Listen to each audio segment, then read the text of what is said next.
এবারে ৬ নম্বর যে সমস্যা, ৬ নম্বর সমস্যার সমাধান দেখেন। ৬ নম্বর সমস্যা আমাদের ৫ নম্বরের সমস্যার অনুরূপ। তারপরেও এখানে আছে আমাদের ৩ টা সংখ্যা দেওয়া, হ্যাঁ? এবং এই ভাগশেষগুলো আলাদা, আলাদা। সেক্ষেত্রে আমরা কিভাবে সমাধানটা করব? দেখেন, আমরা ৫ নাম্বার অঙ্কে যে কথাগুলো বলছি, সেই কথাগুলাই এখানে প্রযোজ্য আবার। যে এখানে আমাদের কি আছে? বৃহত্তম সংখ্যা নির্ণয় করতে বলছে। তো ৫ নাম্বার আমরা কি বলছিলাম? যে যদি বৃহত্তম এই শব্দটা থাকে তাহলে বুঝবেন যে সেখানে কি করতে হবে? গসাগু করতে হবে। আচ্ছা। তো এখানে আমাদের কি, কি সংখ্যা দেওয়া আছে? বৃহত্তম সংখ্যা ২৭, ৪০ এবং ৬৫ কে ভাগ করলে যথাক্রমে ৩, ৪ এবং ৫ ভাগশেষ থাকে। অর্থাৎ অ্যা এমন একটা বৃহত্তম সংখ্যা বা বড় সংখ্যা দ্বারা এই ৩ টে সংখ্যাকে ভাগ করতে হবে। যে সংখ্যাটা দিয়ে ভাগ করলে ২৭ কে ভাগ করলে সেক্ষেত্রে ভাগশেষ থাকবে ৩, ৪০ কে ভাগ করলে সেক্ষেত্রে ভাগশেষ থাকবে ৪ এবং ৬৫ কে ভাগ করলে সেক্ষেত্রে ভাগশেষ থাকবে ৫। তো সেই সংখ্যাটা কত বা কি সেটা আমাদের খুঁজে বের করতে হবে। তো সেটা খুঁজে বের করার জন্য আমাদের যে কাজটা করতে হবে সেটা হচ্ছে যে এই যে ২৭ থেকে ৩ বিয়োগ করলে যে ফলাফলটা হয় সেটা হচ্ছে ২৪, ৪০ থেকে ৪ বিয়োগ করলে যে ফলাফলটা হয় সেটা হচ্ছে যে আমাদের কত? ৩৬ এবং ৬৫ থেকে ৫ বিয়োগ করলে যে ফলাফলটা আসে সেটা হচ্ছে ৬০। এই সংখ্যা ৩ টার আমাদের আ গসাগু নির্ণয় করতে হবে। গসাগু করলেই আমরা যে সংখ্যাটা পাবো সেটা হচ্ছে যে সেইটাই হবে আমাদের বৃহত্তম সংখ্যা। ওকে?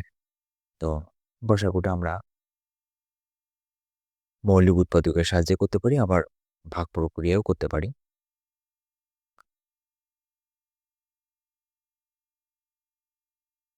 তো আমরা যদি ভাগ প্রক্রিয়ায় দেখি তাহলে কি এখানে ২৪ আছে, ৩৬ আছে, ৬০ আছে, তাই না?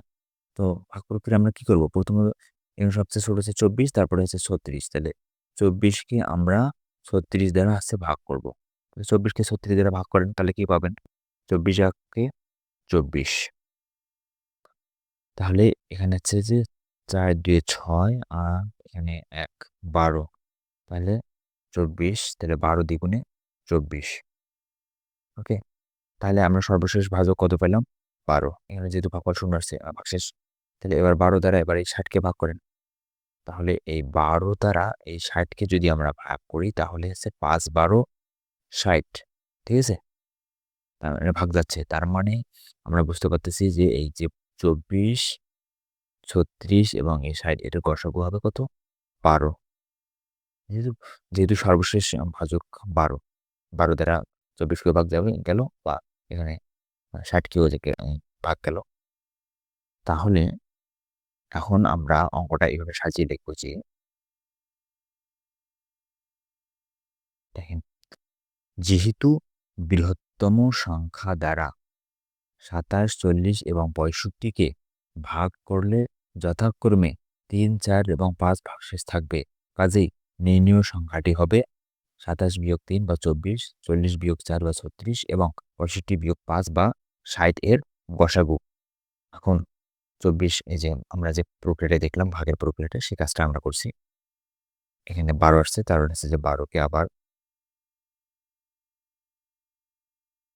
আমরা ১২ দ্বারা আবার ৬০ কে ভাগ করছি। তাহলে সেক্ষেত্রে আসছে আমাদের ৫। ওকে, তাহলে এখানে শেষ ভাজক হচ্ছে ১২।